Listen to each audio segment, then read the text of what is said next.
searching for you.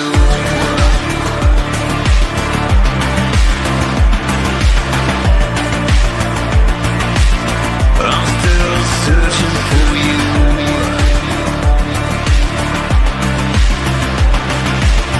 From dirt to the sky, I'm still searching for you.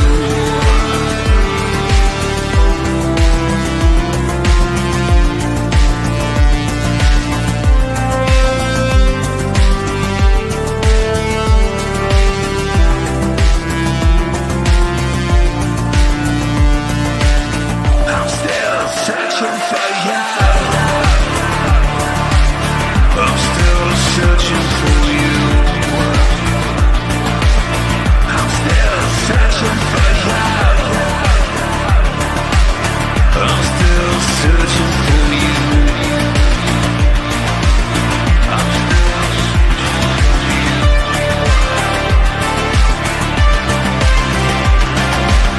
from dirt to the sky. I'm still searching for you. Wake the fuck up, samurai. We have a city to burn.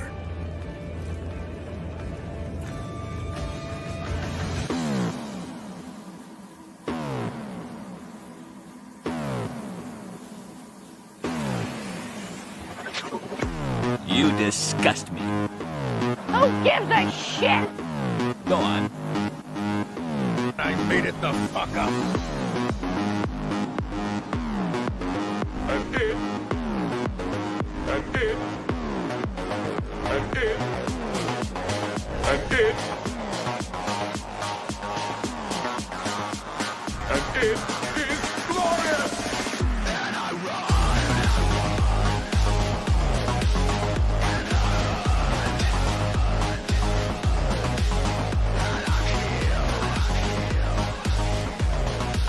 Just for fun, just for fun, just for fun, just for fun, just for fun, just for fun, just for fun.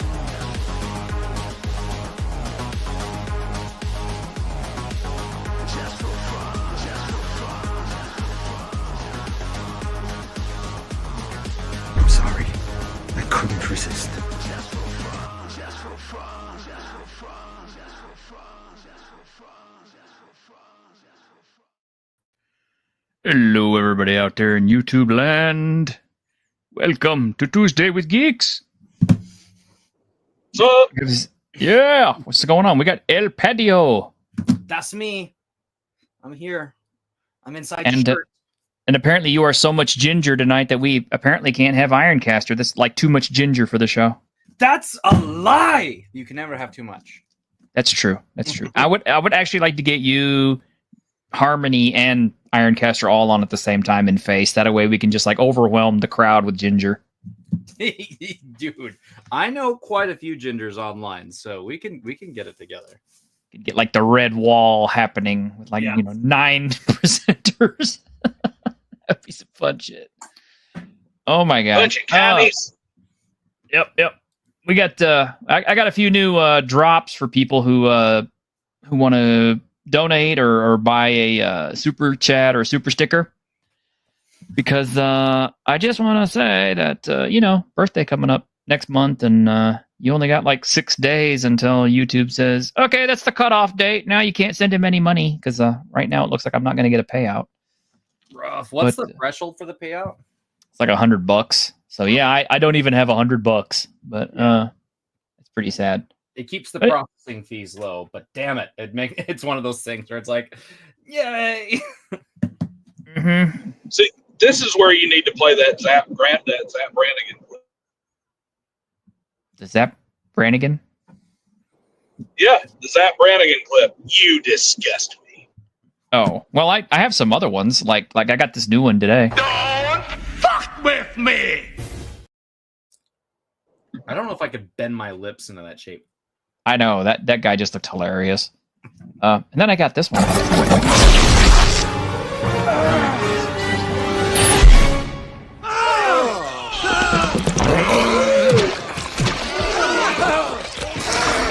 What? What was that? Nothing. I heard some squealing or something. Oh, no, everything's fine. But the animal is inside out. I heard that. It turned inside out? And it exploded. I may have to shorten that one down. It's 29 seconds. I don't know what YouTube's limitation on content is these days. So Hard to tell. yeah, Just the exploded part would probably be perfect. And it exploded. Yeah. Well, you could just cut it at the part where he's like, "No, everything's fine, but the animal is inside out." You can probably start right. Yeah, I can trim it down. I imagine if I have to, because that's too good a one not to have. Never give up. Yeah. Yes. Of course, this one is still like become a favorite of mine right now. Oh, you motherfucker! Oh, shit! God damn it! Same shit, different day! I love that one. We've all had that day. Yes, dude, that was the day I was just telling you about the day that That was your day today. My day today, dog. Gosh. Oh man. Well, I previously endorsed these, but I may have to take it back, or I may have to shoot a new video for this, because not so long ago, I actually it was like a couple years ago, I should say, I bought this package of Villainy ink, and you know I'm not painting a huge amount, so I haven't been using it. Well, actually, this is the last bottle that is still intact. All the other ones dried up. An ink dried up? Yeah, it's an enamel. Oh, okay. So it's an enamel based ink is what it is. It makes really nice results, but yeah, I think either it's the way the lids work or something about the tips or something in it wasn't totally 100% airtight. So like I tried all of them just yesterday, thinking, hey, you know what? I'm gonna wash these new miniatures I painted, and then it's like, nope, they're all, you know, hard as a rock, don't work, you know, or the fluid that, you know, keeps it separated works fine, but the actual gunk in there, the enamel itself is hardened up and doesn't work. So that Carroburg or that Carrion Crimson is the only one that still works. And I'm just kind of like, well, I don't have a lot of need for making something look bloody or red right now. Army Painter, strong tone, like mini dip pot reigns supreme still. Yeah. I know some dudes that still have that wet from like 20, 30 years ago. I do. I still have the first pot. Well, no. I don't have the first. I have the second pot that I ever bought of that stuff because it's still good. Yeah, because around the time you got your second pot, like washes became like getting a bottle of wash became available, right? Mm-hmm. Yeah, pretty much. Dude, I tell you what, the speed paints, like even the Citadel contrast paints, I've had some of those pots since they came out, and they're still wet. But you want to see something cool? Like the regular Citadel acrylics, they dry up in like a year. Oh, watch this. I'm watching it. Dude, no, you don't. That is a Citadel ink. That's an original. Nice. It's still good. I still use it. With the old flip I'm top, so the wrong person for this one. Uh-huh. I'm convinced that if I get to the point where sponsorship is a possibility, with my luck, the very first company that's going to be like, hey, I want to sponsor you is going to be like a paints company. I'm going to be like, you do realize I'm like the world's like most anti-miniatures GM.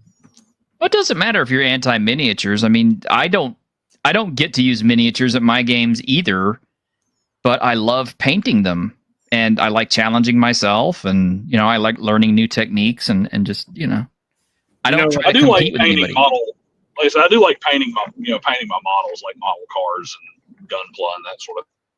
Uh-huh. This game right here is great for people who say, I don't get to play with my miniatures very often.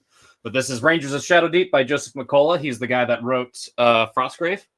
Mm-hmm. And it's Frostgrave that you could play solo.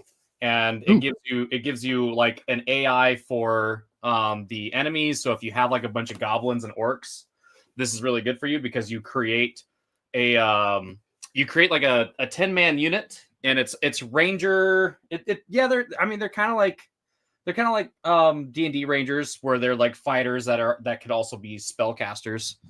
And then you build up a crew, and you basically, like, the king sends you off into the darkness because he's like, the darkness encroaches on our kingdom, and then every time you go in there, you learn something, and you're like fighting back the darkness. Pretty cool.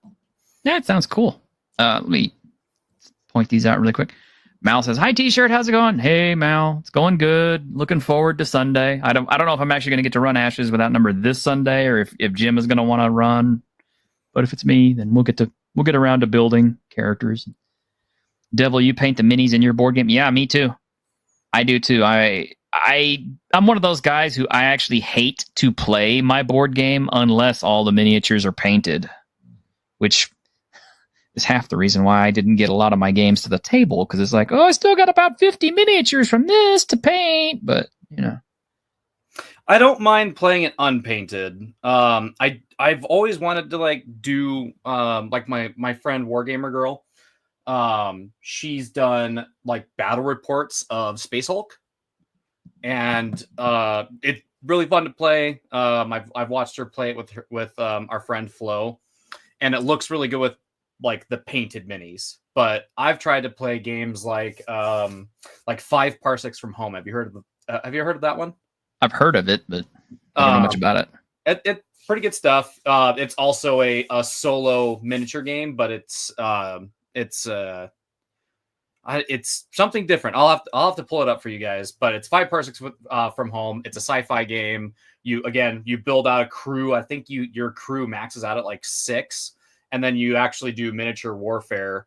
So it's a good reason to get out your minis if you have like sci-fi minis, or like the Star Wars Imperial Assault board games. Like, once you play through those like all the way through and you want to do more with those miniatures, it's a great miniatures agnostic game. And it scratches the role-playing game itch too, because you're like sending your guys out during like downtime, and they can get new jobs, and you accrue injuries and heal and experience points. So the 5 Parsecs, 5 Leagues from the Borderlands. They're really cool games. Highly recommend. Yeah. Devil says he'll play them painted or unpainted, but never partially painted. Once painting starts, it's off the table until it's done. See, I'm kind of the same way, because I have played them unpainted whenever it was just like, I got to go demo this, and so I didn't have time to paint them. But usually I'll play them painted only. However, I will compromise as long as I've got some primer, especially some Zenithal highlighting going on. I will consider that painted enough to get it on the board, because then it's kind of protected, and oh darn, somebody's fingers just scraped off some of the primer. That's not a big deal. But I hate taking naked plastic, so I usually at least hose them down in 1 or 2 shades of black and white, just so I can say, okay, look, if I have to go play, we can at least run with these and feel okay about it. Yeah. Dracula's Put a surface patina. Nice. You got to slap that clear coat on. Well, I don't put clear coat on them if I've got them base coated. It's just kind of like you don't do that. You don't seal it. Why would you seal it? Primer, primer works too, but I'm talking about on a car, which I'm going to grind off all of that stuff anyway when I get around to it. When I get around to actually taking that patina down and repainting the car, but if I don't want it to rust more in the meantime, I'm going to slap it with some primer or some clear coat. Yeah. Kinda over there, like fucking doing Bondo on his miniatures. I mean, you could.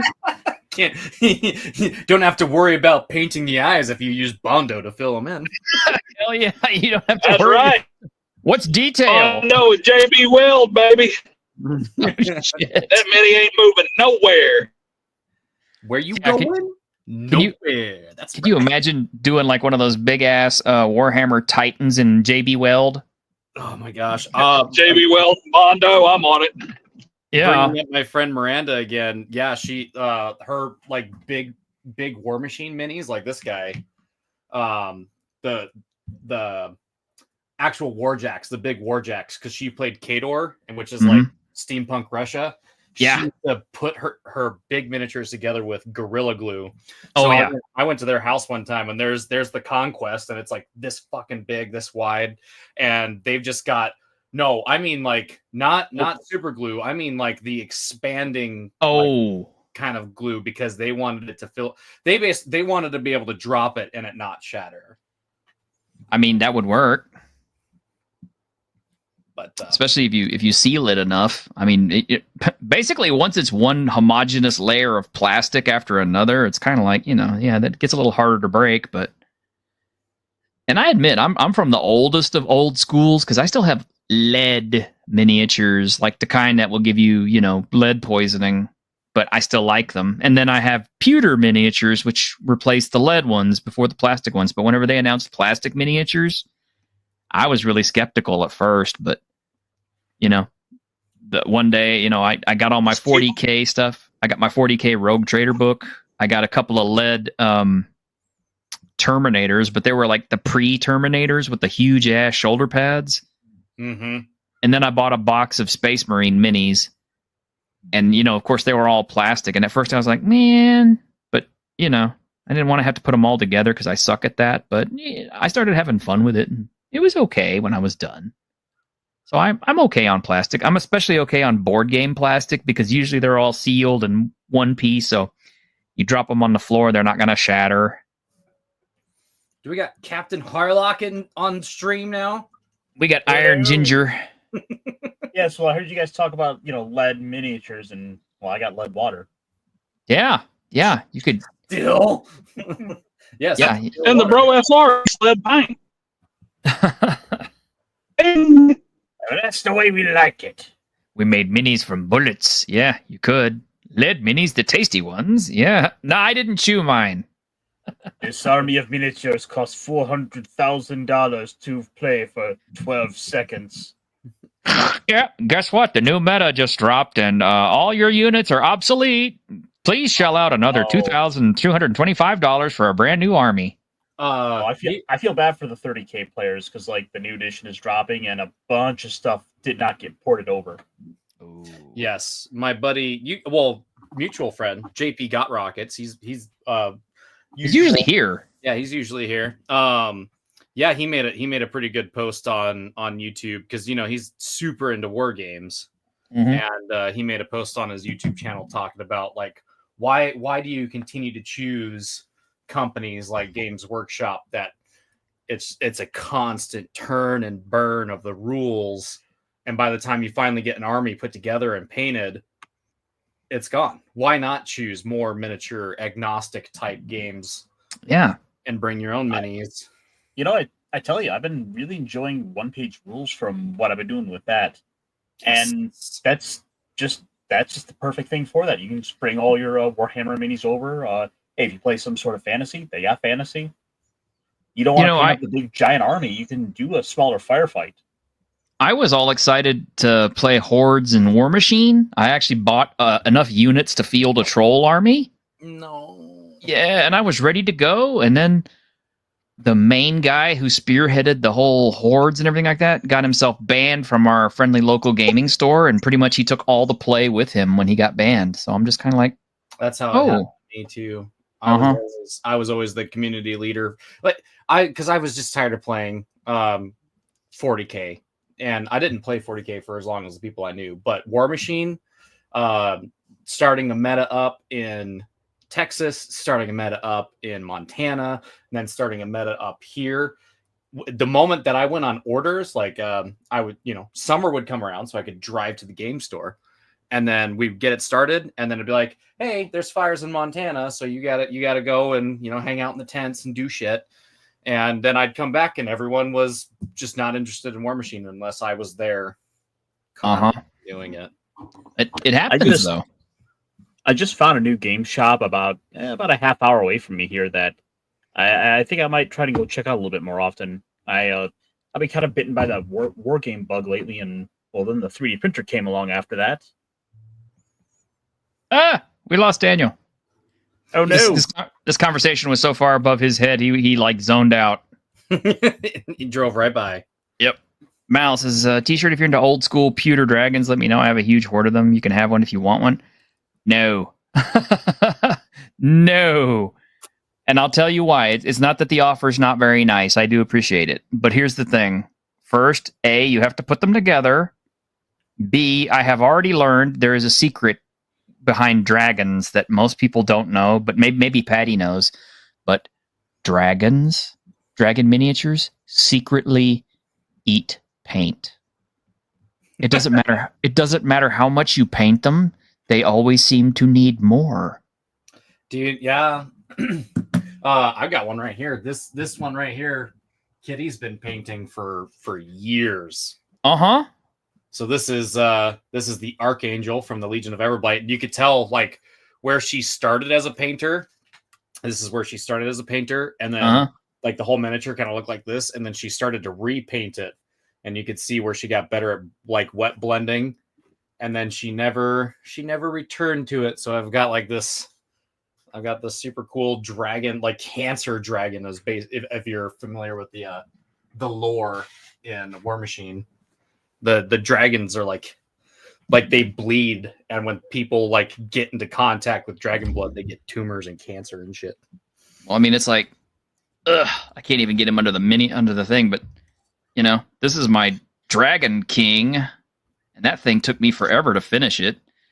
It did come out nice. I mean, I'll bet you wish you could see it all on camera, but look at that smile. Those are some nice pearly whites on him. Yeah. He's just, you know how he keeps those teeth so white? He's radioactive. Literally. I thought you were just going to say he's racist. No. He's literally radioactive. He emits radiation. He has a radiation breath. And I don't know how I'm going to get the... No, actually, I was about to say, yeah, when I get that giant Godzilla, I don't know how I'm going to paint that thing. It's going to be like, I'm going to use one rattle can for a base coat, I guess, and then I'm just going to have to go get like a house paint brush or something and just start dry brushing the shit out of it. Oh, I know it's supposed to be on par with the first Cthulhu mini that they sent, and I've got it over here. That thing is the size of an infant. It is. It really is. It's that big. We need to just get you an airbrush. I don't want an airbrush because they cost money, and you have to clean them, and they're fiddly, and exactly that. I'm like, I'm so happy with like my ability to paint, like where I'm at. Like I've plateaued. I paint like really well. I think for at least that's what they tell me. That they say that. I don't say that. They say that. And I have fun with the level of detail that I do. Like it's not necessarily a chore. If I had to go to like an airbrush, I'd just be mad. I'd be like, I have to learn how to do everything all over again, and nobody got time for that. Yeah, I mean, it's like I've learned to get kind of good with a rattle can. I'm not great with a rattle can, but I know a few tricks. Well, but, I did pick up an airbrush, and I've been playing with that, and I will say, in the defense of airbrushes, I am much happier with the way my priming is turning out. Like I'm getting a nice, smoother white across my minis.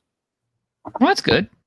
Just you got to avoid that crusty white, or when you're putting a primer on. Otherwise, it makes a textured layer and it'll stand up, and you'll notice it when you start painting it.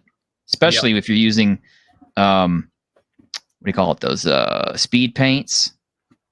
Because it'll, for some reason, when the primer beads up like that, it just like sucks up the speed paint and it makes it all like dull. Patty, you know what I'm talking about? Oh, nice. Yep. I one of the first miniatures I ever primed white was the Harbinger of Menoth.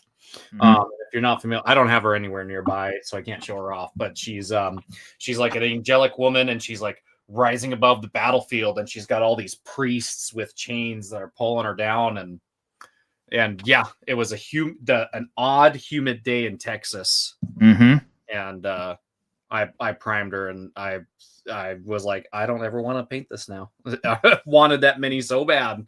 I made a huge mistake at one point because I was priming out under the nice Texas sun, and it was like 100 and something degrees outside. Oof. And what started happening is the paint literally started drying in midair before it stuck to the miniature. Sounds about right. So that it made a crusty surface. So that's a thing that can happen. It sure is. I had that happen with a valve cover. It's just Ended up having to go back and ended up having to go back and redo it again. You know what the worst part is?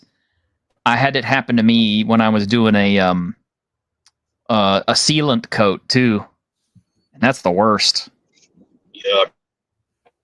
So now I've got miniatures that look all cloudy because the sealant dried before it actually hit the miniature, and so now it's like stuck. It's more than a matte finish. Yeah, drying atomized paint. Yes, literally that is what happened, and it can happen. And it will happen to you. It will happen to you if you are outside on a hot day doing it. You can't. There's so many conditions that have to be right with airbrushes and rattle cans. Like it can't be a wet day. It can't be a freezing cold day. It can't be a really hot day. It can't be a really humid day. It can't be a windy day. It's just kind of like I've actually had decent luck, in northern Idaho. I've had pretty decent luck when it was cold and priming. I don't like to do it, but I can if I like keep my spray paint warm. You can't. Is that one-page rules terrain, Ironcaster? Yes, that is. Wow. Oh, yeah. Is that pre-painted? No. This was something I 3D printed and painted myself. Oh, looks nice. Thank you. Yeah, DJ Ronnie G, I used to paint indoors too, but the other people who live in this house got pissed at me because apparently the black spray paint would start getting onto everything. So we're in California where it's pleasant weather more often. Yeah, I know. It's just I don't want all my stuff stolen all the time by people who think that their lives are as important as the things I own. As you can see, I have a lot of. I mean, there's nothing like having to step over a passed out heroin addict whenever you need to spray paint a mini out. I mean, yeah, or watch out for the dog poop and the human poop and the sidewalks and stuff. Dude, every time I think that I'm like, yeah, California is great, I should go down there and visit, I just go over to Spokane and I'm like, you want to know what? There's enough of that here. I have a friend who lives in Seattle, and from the description he gives me, I'm kind of like, it's a beautiful place to visit, but I don't know if I want to live there. Yeah, my brother lives in Puyallup, so close enough. That's nice. Boy, that's some resin. Is that a one-page rules print too? No, this is Reaper Minis. Shit, that looks like it's straight out of Iron Maiden. Yeah. They had done one of their bone sets, and I was like, yeah, I want a little bit of terrain. Let's go for the full Egyptian thing. So I got all these little pieces. I ordered some printed minis, and they were supposed to have gotten here last week, and they still haven't. And I'm just kind of like, where the hell are they now? And last I checked, they were in Grand Prairie, and I'm like, well, shit, that's not that far. But printed anyway, yeah. From Reaper? Not from Etsy. Oh, okay, yeah. Because somebody has a 3D printer, and it isn't me, but they're willing to make miniatures for me. So James used to do that, but I think James said it was just too hard. Because he ran like a quasi 3D printer farm, I think. Mm-hmm. I wonder if he's still doing it. But last I checked, he was having a pretty big sale on all of his 3D prints because he bought like a license to 3D print a couple of other sculptors. I can't say what the promo code on that sale was, but do you remember what it was? I don't remember, but I thought because he was gonna stop doing it, and it was like a deal where if you bought some, then he had like these unsorted minis, and you could buy like a bag for like $5, but it was all unsorted, so you didn't know what you were gonna get. Yeah, I think he was just kind of trying to wind down the print shop because, well, I mean, then you got the whole issue of trying to mail resin stuff like internationally. The minis themselves, mailing anything internationally. I dropped the code in the private chat for you, Patty. Oh, nice. Yeah. No, I have that code. Okay. God. We love you. James, we love you. Dude, We do. He's working on something. Did you guys see his Facebook posts about his weight loss journey? He looks great. Yeah, he does look great. That fucking cam whore. Yeah, I'm not going to try to take any shine off of his accomplishment, but apparently, yeah, I hit the doctor myself last week, and he said, "Man, you're down 50 pounds from September," and I said, "Whoa, Hell that's yeah, pretty dude. good." Way to So, go. It's really I still good. got I got a long way to go though, but still, I'm happy. But hey, Castor, I was waiting for you to come on so I could show you this video. Are you ready? Oh boy. Yeah, you're gonna like this one. This one, by the way, this one comes from another YouTuber whose name I can't actually say on the air. But yeah, but he's pretty funny, and if you know who he is, something is wrong. So he tells Juan Wick to watch his backs. Juan Wick just he fucking jumps up from the cover. And immediately eats shit. Oh, you think it's over for Juan? Nah, man, he has the suit from John Wick, except it's not bulletproof. Look at him go. He's still shooting. So I think that's going to be a new character in one of my games is Juan Wick. Only you. Only I. Well, it's not racist if I do it. Fair enough. Say, you can't do it. I can. All right. Castor, I know this topic has been burning your guts all weekend, so why don't you go ahead and tell us all about the Superman movie? Ooh, I watched it. Did you? Okay, good. You can participate. All I can do is sit here from the sidelines and jeer. But okay. So the big issue is this movie has had so many attacks on it, so much negative PR. It's been like Kal-El, have sex with have sex with your harem of girls and populate the world with our kind. Oh, sorry. Yeah, that was Did I give away something? Yeah, that was one of those annoying changes James Gunn kind of put in. Yeah. Kal-El, you can rape them. Yes. I saw it was James Gunn and immediately was like, I have no hope for this. They can't stop. He's ADHD. He can't do anything serious. And it's just, you knew he was going to do it. Everything was going to be a stupid ass joke because it's James Gunn and he just can't help himself. The man cannot write a script. Period. End of story. There are things I will say I do like about it. Goat, I liked it too. I had a fantastic time, and I will tell you the reason why. Because James Gunn can do serious. The problem is he doesn't like to dwell on the serious. Yeah. And some people, they talk about tonal shifts. Meanwhile, they'll complain that Man of Steel was like too dour the entirety of the film. Oh, there was no hope.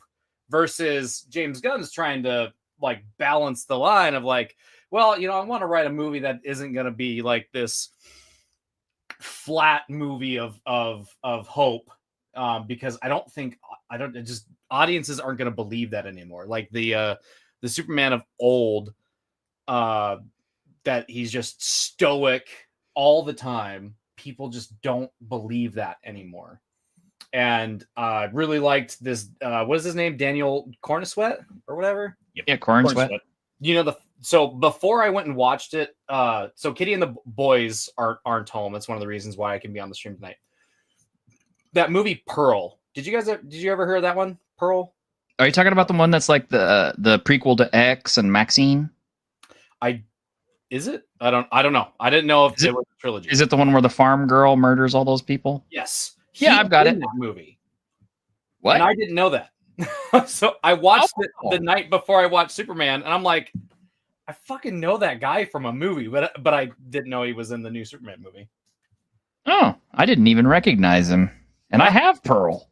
Yeah, and guess what? All it took was a mustache. And dang. First and foremost, I'm like, dude, something on the face, a mustache, a glasses, totally makes the Superman glasses very believable because I was like, there's no fucking way that's him, and I had to look it up. After I mean, yeah, somebody should tell Jared Leto, because he does that. What is it, like the Dallas Buyers Club, and he does it totally in drag, and I'm just kind of like, you didn't have to go that far, man. Just put on a mustache. Oh, nice. but yeah, I thought it's hard to translate where Superman is 80 years ago versus where he's at now, because back then, if people wrote headlines about Superman, unless they were Lex Luthor, if people wrote headlines about Superman, it was going to be glowing, because those were the type of headlines we were writing back then.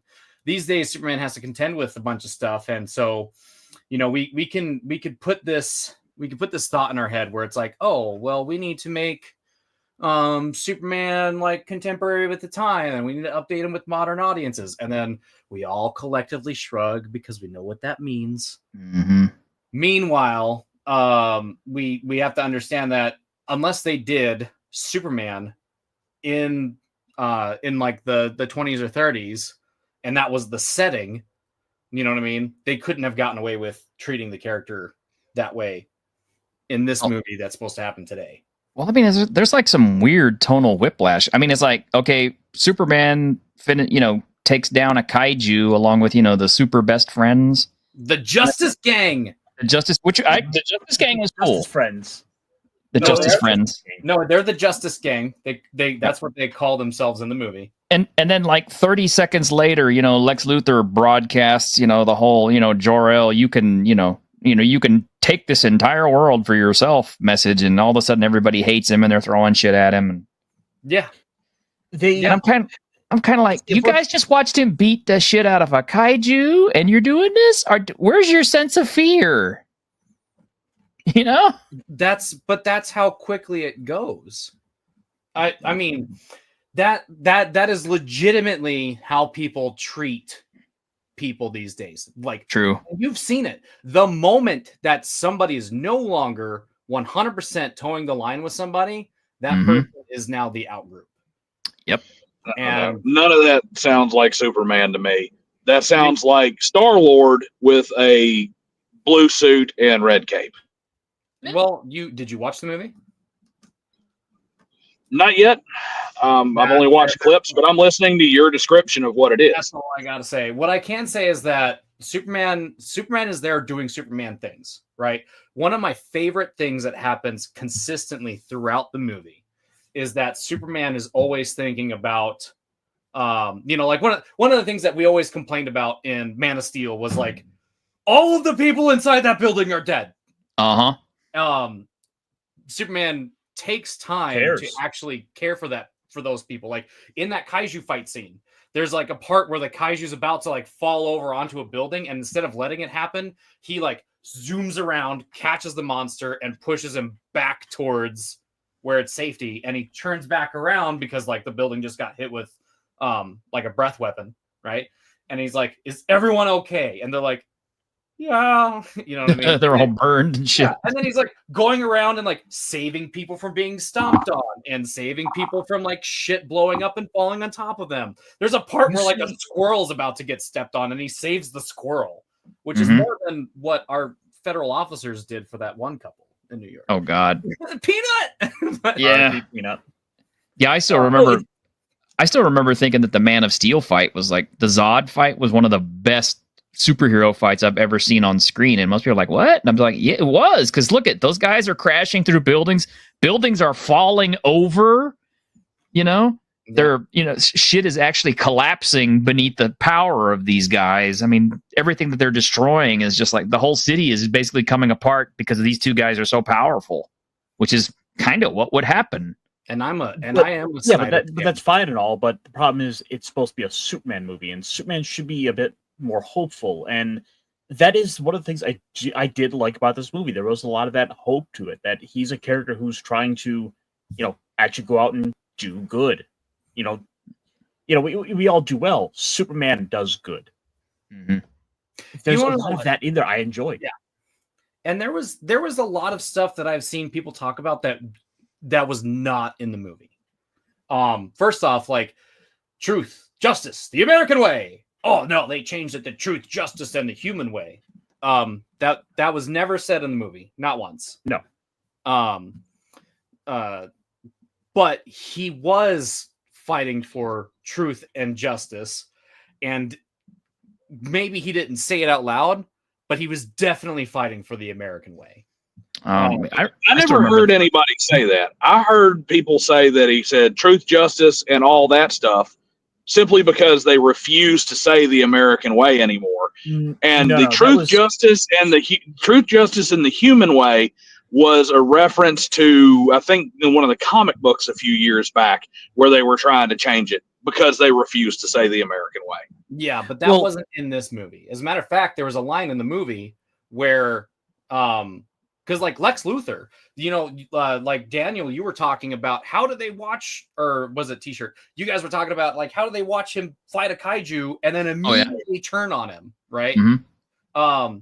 They do the same exact thing. I don't want to like spoil it unless you guys care, but go ahead. Spoilers alert.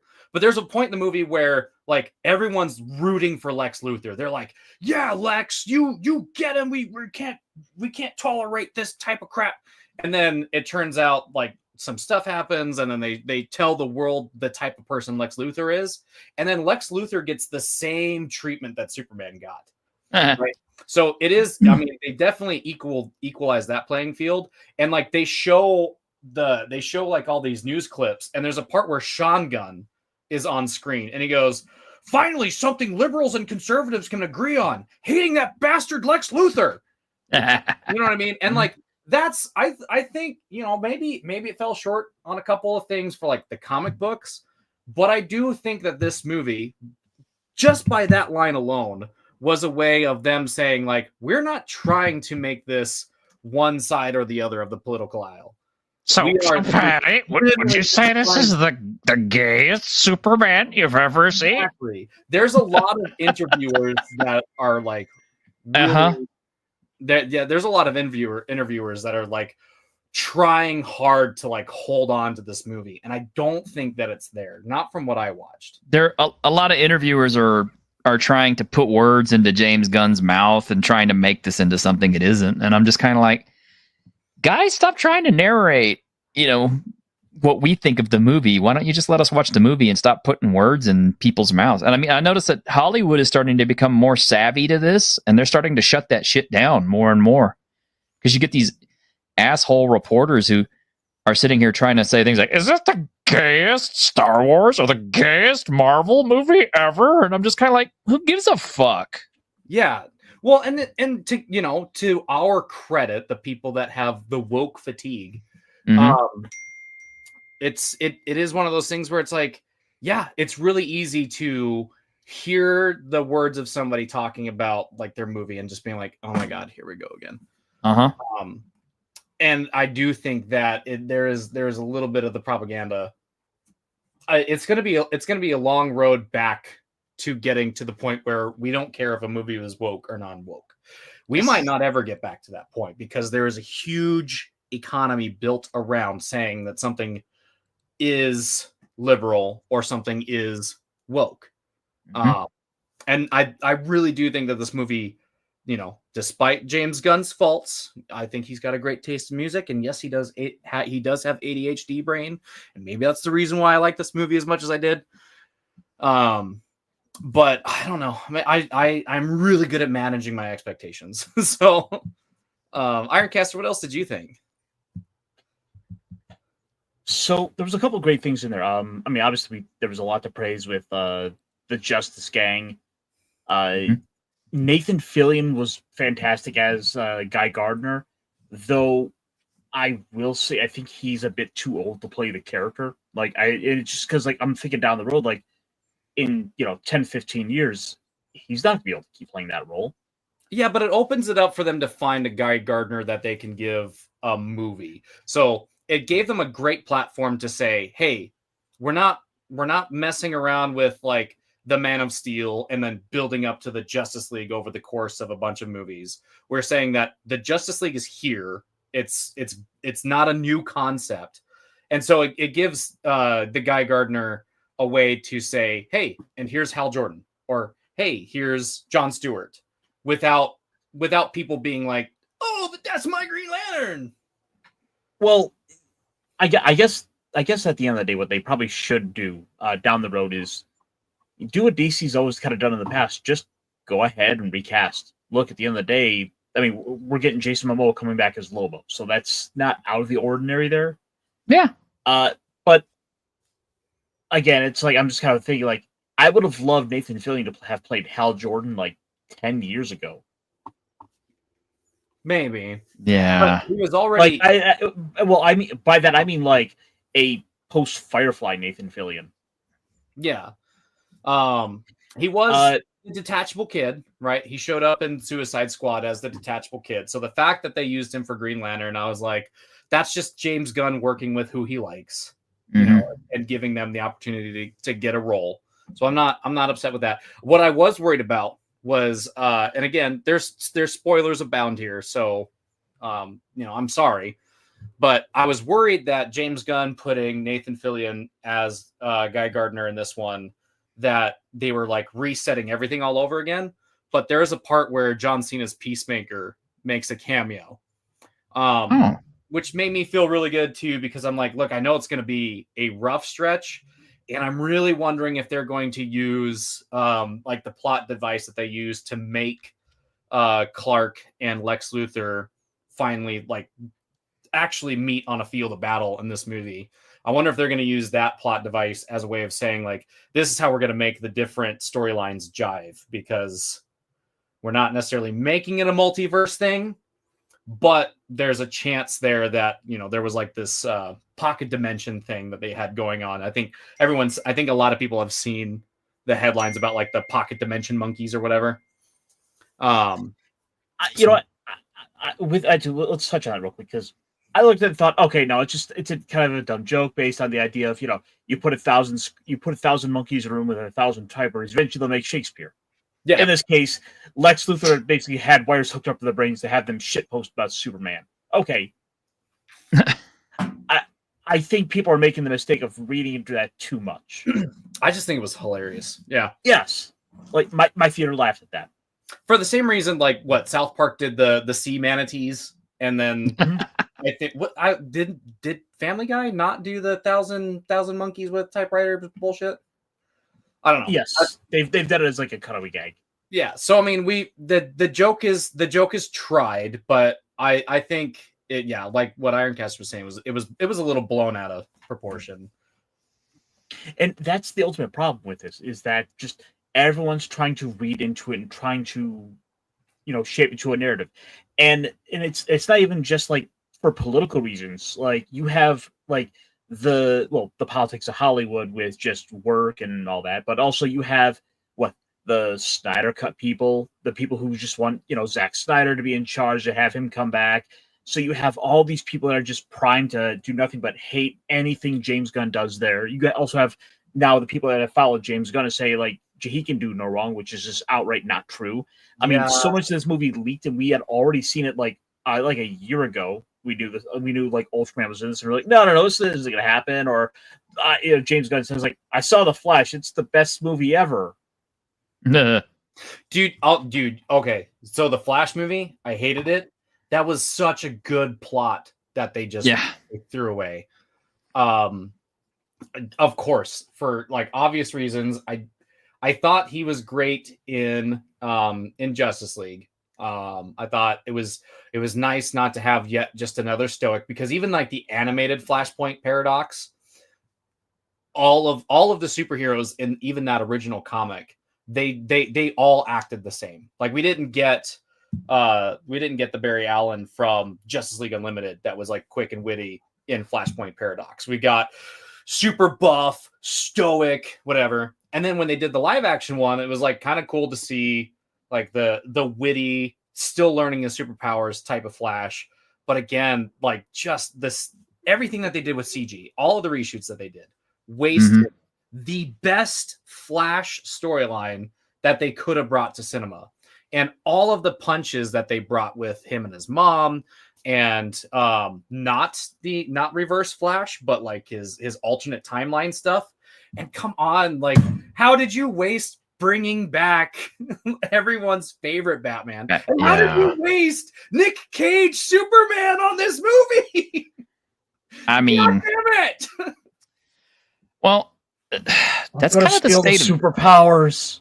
That's the whole state of superheroes for a while now. I mean, DC was kind of abortive from the beginning because Man of Steel was okay. Most people thought it was okay, but I mean, like everything else in the DC universe, it's like I really wanted to like Shazam, but tonally it was all over the place. It was like 1 minute it's like, oh, this is really funny, and then it's like, oh my god, this is horrifying. There's like creatures from other dimensions eating people and shit. Yeah. No, So I don't know. I don't have problems with the tonal shifts because comics have always read that way to me too. Other than like the hardcore detective comics or like The Longest Night Batman. You know, when you look like even at the Red Hood, right, where Batman and Catwoman go and fight Superman with the Ring of Kryptonite. You know, they go from, oh shit, you almost died, to giving each other one-liners talking about how hot for each other they are in the elevator. Like the tonal shifts is a non-argument for me because, you know, and I could be wrong, you know, I just, when I was reading comic books, tonal shifts were just part of reading issue to issue, and it definitely, you got tonal shifts way more hardcore when you got like the trade paperbacks. And yeah. So what are the biggest things I had been worried about with it was them possibly going too comic booky and then losing the audience. But something I was kind of talked about, something I was told with guys like Toxic Man Flu, who he's not a huge comic book fan, but the way the movie did introduce a lot of comic book elements got him a little more curious, a little more interested. He liked it for that. And as you know, as a comic book guy myself, I was so freaking happy seeing the Fortress of Solitude, seeing the robots, seeing a lot of the comic book elements coming in. It did put my mind at ease for a lot of that, and it's ultimately going to take a lot of elements of various eras of the comics because it's living in the today and now. Yeah. You know, little things like the hypnotic glasses. Yeah. Dude, I was like, for a throwaway line, it was really well placed. Here's the thing. Okay. What makes comic book movies great is when they do lean into their source material. Okay. And I'll give you the best example I know. My favorite character, the Punisher, right? Very first Punisher movie ever came out. My friend and I, we knew it was coming. We went to the video store immediately after school, rented it, threw it in the VHS and watched it. Or in the VCR, I should say. It's a VHS tape. And we were both just kind of like, well, this was a cool action movie, but it really wasn't the Punisher, was it? I mean, he didn't have the chest skull, but he had everything else because it was the Dolph Lundgren Punisher. Yeah. And plus, you had the stupid, sidekick, drunk hobo guy, which was kind of like, why did we need this in the film? This isn't even in the comic books. But then the second one, came out in like at 2002, 2001. Yeah, Thomas Jane's Punisher. Man, that was good. That was so freaking good. But at the same time, though, there's a difference between, taking a character like the Punisher, which can be more serious that way, and taking like Silver Age Superman stuff. You didn't let me finish. Okay. You didn't let me finish. So then we got a third Punisher movie. This one had Ray, what's his name? Was it Stevenson? Yeah, Ray Stevenson, who, honestly, he fit the bill better than anybody. He looked like it. He had the size for it. And apparently he was really damn good in all of his military scenes and stuff. And don't forget, it had our friend Bear, the Gen X DN. Okay. But, it had... Okay, yeah. But see, it leaned into all the comic book elements, but it did it the wrong way. Because all it did was like show you a collection of all the different characters from the Punisher Warzone, basically, but it didn't really put them in the context that they were given in the comic book. So you didn't know who McGinty really was, They painted him as some kind of, hopped up freak, urban gang member, and I'm kind of like, that's not who he was, not at all. That's not his character. They had Jigsaw in there because, of course, they had to have Jigsaw because they needed to have somebody who was like the Joker, and they basically played the Jigsaw like the Joker, but they also brought in his brother, who was kind of like, well, who's he? He's not in the comic books. It's like they took all the elements of the comic books, but they put them together wrong. And the overall, even though it was the most violent, over-the-top, gory Punisher that we ever had, it sucked. And I'm just kind of like, how does this happen? And then, of course, everybody's like, oh, John Bernthal's Punisher is the best. I'm like, no, it's not. They don't let Punisher be the Punisher until like very close to the end of the series, where he's absolutely getting the shit hammered out of him, and then he finally turns it around and starts killing people. But then we start the next season, and I'm kind of like, okay, so we're not letting the Punisher be the Punisher. I mean, it's not a hard formula, guys. Punisher kill villain. Punisher hunt villain. Punisher kill villain. This is not hard. This is an easy formula to follow. Why do you keep screwing it up? And I think it's the same thing with all the movies. It's like, right, they lean into the source material. They do a good job, but when they, I don't know, when they try to break from it too much, it's like it just works out wrong. I mean, But I mean, there is a fundamental difference between trying to do that with the Punisher, who's an anti-hero, and doing it with a traditional hero like Superman. Is there though? Punisher is not an anti-hero. Well, he's not exactly a hero. He's just no Frank. Okay, he's a vigilante. He's a vigilante in the books that I read, because he's a vigilante, but he's not an anti-hero like Venom is. He's not an anti-hero like the Suicide Squad are forced to be. He's not an anti-hero like he's not an anti-hero like Deadpool is. Deadpool was not a hero. He was a villain, and and he just has a moral compass, and he gets his heartstrings tugged on, and he makes himself do good things every once in a while. That's an anti-hero. Frank Castle, it's not like he's like murdering good guys. He's murdering bad guys. It just so happens that sometimes that bad guy gets murdered crossing the street to go mug a lady. You know what I mean? Like, that's not an anti-hero. That's just a hero whose line is like really, really close. Short fuse. But the point is, there's a fundamental difference between trying to work with a character like the Punisher, whose MO is straight up just murdering characters left and right, villains, bad guys, and a character like Superman, who has this all-powerful guy who, if we're talking the comic book stuff, there's a lot of that silly stuff that's been around Superman, like talking to monkeys and making your face look Japanese. Yes. But I guess to kind of wrap things up a little bit, there were things I don't like about it. Like they had, like we were talking about with sort of the changing to Superman's origin. It's like, well, now you're sort of kind of fucking with that core origin, or it's like where we had this whole setup to say like, oh, Superman, you were sent to Earth to be this big great hero, but maybe you'll rape some women. It's like, I have thoughts on that specifically, but I want you to finish. Yeah. but then it just kind of fundamentally takes the character and just kind of turns him into Goku. What's the where instead of hitting his head, well, the problem is it's kind of trying to copy a copy instead of being the original, because Superman is this great character. And plus and what does it say about sort of like Jor-El? This was like a great character who was this, this father figure, the head of these, great, people. And it sort of like diminishes the value of Krypton, of the values that he would have passed on to Clark, to Kal-El. Yeah. You want to know what? Okay, so are you finished? There's more. Are you done? I'm sure there's probably more, but go ahead. I've got a little bit though. Okay, go for it. Because I'm gonna trash you guys. I know you guys. I know you are. But here's the thing.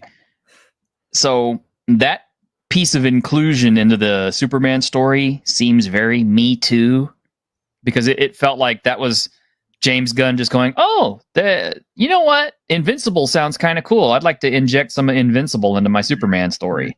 Oh, look at Ironcaster. Yeah, see? Yeah.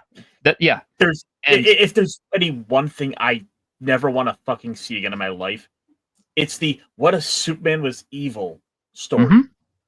Which has been done a million times. Yeah. It just came off as ultimately we need a reason to make everyone hate Superman. Yeah. Or Brightburn. It felt very Brightburn to me. And I'm just kind of like, what? We didn't need this. You know, of all the things you could have done to Soups, why would you do this? You turn his parents into complete monsters. You know? So, yeah. In the context of the movie, I went into the movie having heard that was one of those things, and I was like, all right, I just need to know, because I had seen the meme where it's Bradley Cooper as Jor-El and saying like, Clark, you could just rape them. And I was like, there's no fucking way James Gunn said that in the movie. So I needed to go prove that like to myself, right? Without looking it up. What I would say about this, there's a couple of things. Is one, we're not going to get like these really weird spin-offs, because nobody's going to be interested in watching a Krypton movie. So that allows that studio with what we're doing right now with the DC universe. So there's nothing that's going to pull the DC people away from projects that could actually make really good stuff to go watch Krypton, where these people are like really on a power trip. But the Superman in this movie, right? Like they talk about how important this clip is to Superman, and like it defines his whole like personality and why he wants to protect people, because the clip was damaged, right? So he wasn't listening to that part where he's like, yes, go take many wives and have many children and more or less be fruitful and multiply type of thing to ensure our race. Krypton race, yeah. Right? But the problem is, though, it came off as a joke. When my theater heard that line, people laughed. To me, as somebody who, Jor-El is this him and his wife are these scientists, and they're trying to find a way to ensure their progeny. They're not going to send him to another Red Sun universe. They're not going to send him to like a brown dwarf solar system where he's gonna get his shit kicked in. They just watched their entire species die. So they're gonna send him to a universe where killing him is gonna be damn near impossible. So then the next thing is, yes, we have this way, we have this knowledge. We know what destroys worlds, right? We talked about that with Russell Crowe's Jor-El. His Jor-El told Superman everything, was like, we can't let the humans do to their galaxy, to their world, what we've done to ours. And here you're going to be safe.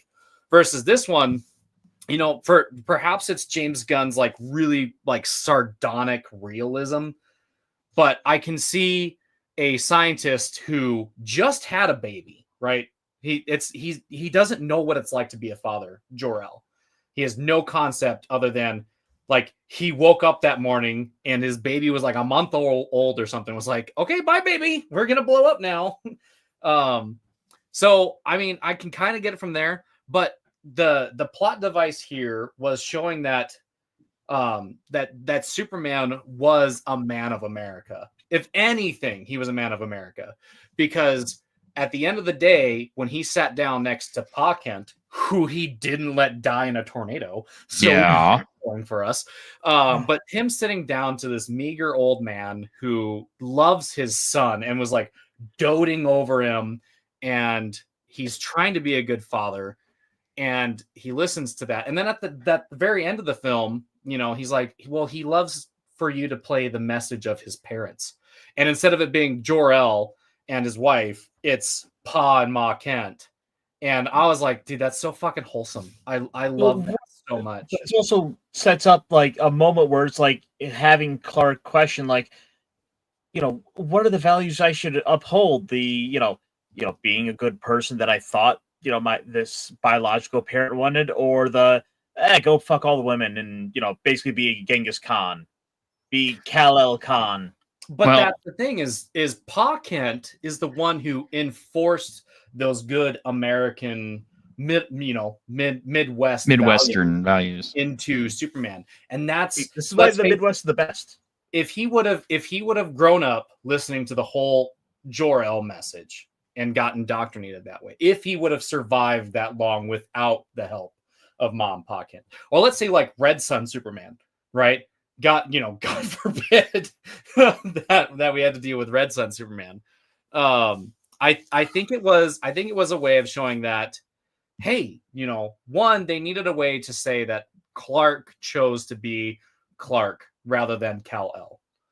Because that is an important indication, because he needed people like, now everyone's got a reason to trust him because he chose to be the American that he was raised to be rather than the Kryptonian that his parents told him he should have been. Well, there's only one little hitch though, Mhm. and it came at the end of the film. The problem is the writers were the ones who decided, yes, this is the way we should approach this. It's like, guys, you could have written this a better way. You didn't have to go in. You didn't have to put that onto Superman. Well, and there's more to this.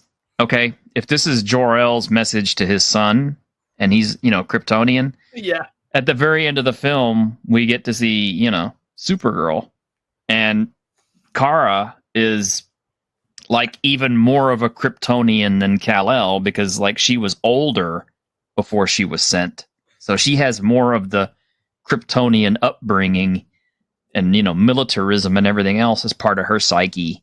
Well, it than seems like he's having a Kal-El. typical woman moment, if you ask me. Well, yeah, I mean, it's like what her whole line was, what, bitch? So yeah, watch my dog for me. Oh my! And by the way, this is supposed to be our next big hero. We're supposed to get excited for. Yeah. Supergirl? Oh hell no! She's not the next big hero. She's probably going to be treated like a side character or a. We are getting a Supergirl movie in 2026. Mm-hmm. Well, good. I hope that the movie takes her from being this drunk college girl into a mature adult who cares for truth, justice, and the American way. Well, that's just the whole point. That was part of Kara Zor-El's struggle, was the fact that she was young when she left Krypton, but she was older than Kal-El before he was sent from Krypton. So technically she's older, but she's not older. And she still got more of the Kryptonian upbringing and the Kryptonian ways it built into her psyche than, because She should be stronger than him. She should be, but here's that's a relative thing. But the deal is Clark grew up under a yellow sun, so yeah, it makes sense for him to be keenly aware and very, very capable of his own abilities because he spent his entire life learning about those abilities rather than Kara is like catching up. Yeah, Kara basically got to Earth when she was like, what, a teen or something? What I can say is that if anything, the movie, for all these people that are saying it's woke garbage, again, we're talking about a dude who grew up in Midwestern culture. I mean, literally on a dime could change. But this movie displays that good parenting means all the difference. And maybe if we get the opportunity to see a Supergirl movie and she's an absolute shitbag, and then again she learns how to be a good person, I think that's a net benefit for culture to watch a hero who has been like put on this really shaky path because she didn't have any good role models be set on the right path. And I'm hoping that'd be cool because of how much this movie centered around hope and love and caring for each other, that's something that happens in future movies. Because Suicide Squad was really all over the place, and I still love that movie. It was, and I love that movie too, dude. And I liked Peacemaker. I laughed my ass off that first episode of Peacemaker. Why is it taking so long to get a second season of Peacemaker? I have no idea. But what's this? And I hate John Cena. Oh, Peacemaker was so hard to watch because I loved that show, but I was like, John Cena, god damn it. Mm-hmm. Anyway, this is true, and yeah, I'm just waiting. Now marked for death. Can we ask why? Because Galactus is tired of seeing Pedro Pascal and everything he watches. Last week he was watching Gladiator 2. And he was like, all right, that does it. I am so not excited for that film. Gee, but you know what? Thanks the birthday gift, Marvel. Yeah, no kidding. Well, as it happens, though, I didn't watch it in the theater, but I did download it today because it became available today. So I'm gonna, when this cast is over with, I'm gonna watch Megan 2.0 because I actually kind of liked the first one, and I had hopes for the second one, even though everybody says it sucks compared, and they try to make it all PG. I'm like, well, I like stuff with robots and transhumanism and everything else, so I want to watch it and find out if it's any good. Were you watching that? I bought it on Fandango. Okay. So yeah, I like the first Megan. Yeah, but I've seen a little bit of it, and it's kind of like, they did PG-ify it, so there's no explicit scene death, although there is a silhouette of her punching a dude's head off. Awesome. Yeah. I don't mind relatively PG horror movies. This is PG. In fact, they even stop Megan from saying an F-bomb because they've already used it in the film. So, you know. Oh, nice. Yeah, I think the first horror movie I ever watched was the original Nosferatu with Max Schreck. Was like, I remember sneaking like out of the room and they were watching it on Sci-Fi or something silly like that. And then the next one was the original Nightmare on Elm Street, because I will forever be haunted by Tina with his long not to mention everything else, but I remember that being like the first thing. Like, oh shit. Anyway. Yeah. You were young. I was really young. I was probably younger than I should have been watching the movie. But I can't even remember what my first horror movie really was, but I know it was something I probably shouldn't have been watching, but every time. Mine was either The Blob or the 1980. That was a good one. 91. That was a good one. Or Heavy Metal. Oh yeah. I watched Heavy Metal before I should have too. I watched that before I should have, but actually I think the first horror movie I really remember watching, besides Saturn 3, and I did get to see part of Apocalypse Now, but which wasn't a horror movie, but Kingdom of the Spiders with William Shatner. I haven't watched that one. Oh, you got to watch that one. It was actually pretty good. It's pretty hopeless, but it was still pretty good. I mean, you know, it's William Shatner. How can you not like it? Oh hell yeah! Look for it. Arachnophobia, right? I mean, you know, you could probably find it cheap. I think I got it from Good Times Video for $2 like many years ago, just because I loved it that much. So, but anyway, all right, guys. Well, our hour is up, and I guess it's time to go ahead and rein her in. Let's see what we got going on Saturday. What, Caster? What? What? I What? I have a dumb clip for you. Oh, okay. Yeah, let me get this set up for you. Oh wow, The Thing. Oh, classic, Savo. Classic. Excellent film. One of my top favorites. My second favorite film of all time. One of the hardest things about being a dad while he's getting that clip ready is like, I remember watching horror movies long before I should have been, and then thinking like, I'm looking at my boys and being like, Bjorn's the age that I was when I watched this movie, and then like turning it on and being like, shit. Burn this. I'm sorry? This must never be seen. By anyone. We can... All copies.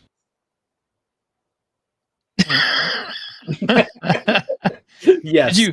Yeah.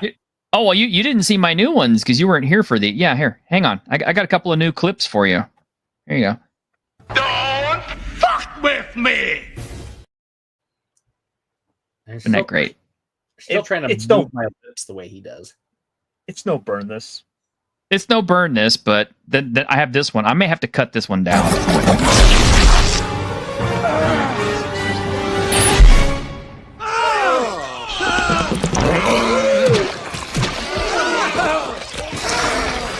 What was that? Nothing. I heard some squealing or something. Oh no, everything's fine. But the animal is inside out. I heard that. It turned inside out? And it exploded. That's the best Star Trek movie ever made. Yes. It's so fucking good. Wait, better than Wrath of Khan? You know, even Ricardo Montalban's chest is not better than Galaxy Quest. I know that we have to go, but I'm gonna be thinking about stab Savo's question. I'm gonna be thinking about Savo's question a lot. Which one? I'm not a comic book person. I would like movies to provide me with a shorthand to introduce me to the lore. I'm gonna be thinking about that a lot. You know, that is one thing I was kind of curious about too. Is one thing I've noticed is you have a generation of young folk who have been totally raised on the films and not the comic books, because the kids don't read the comic books. I don't blame them. They just watch the movies, so they think the movies are lore accurate. And I'm just kind of like, well, no, that's not actually what happened. You know, this is what actually happened. Oh, how do you know that? Well, because I read the comics, because I got the comic books at home. Because I watched the TikTok short. with the AI narration. Yeah. Oh, God, I hate AI narration in videos, and I'm seeing it so much. Wait, T-shirt. I don't want to keep you. Yeah. Let's go, guys. We'll see y'all on Saturday for the Weekend Geek, and maybe Patty can join us again. I hope, because he's a pleasure when he's here. I appreciate you. Thank you for always inviting me on. I'm so glad I got to make it this time. It's always fun to hang out with you guys. Love you guys. Hey, I love you too, man. You take care, okay? And y'all take care out there in YouTube land. We'll see you Saturday.